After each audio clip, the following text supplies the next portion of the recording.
আসসালামু আলাইকুম ভিউয়ার্স। এখানে যে মুরগির বাচ্চাগুলো আছে এগুলা দেশি মুরগির বাচ্চা। এই বাচ্চাগুলা কিছুক্ষণ আগে মুরগির রুম থেকে নামাইছি। এই বাচ্চাগুলা মুরগির রুমে ছিল।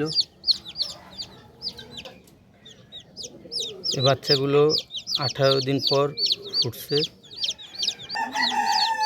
এখন এই বাচ্চাগুলো সূর্যের আলোতে রাখা হয়েছে, যেহেতু সূর্যের তাপ লাগলে বাচ্চাগুলো সুস্থ থাকবে।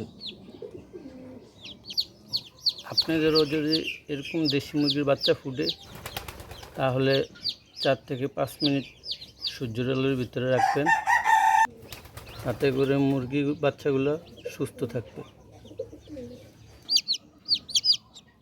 এখন এই বাচ্চাগুলোকে ব্রুডিংয়ে রাখা হইব।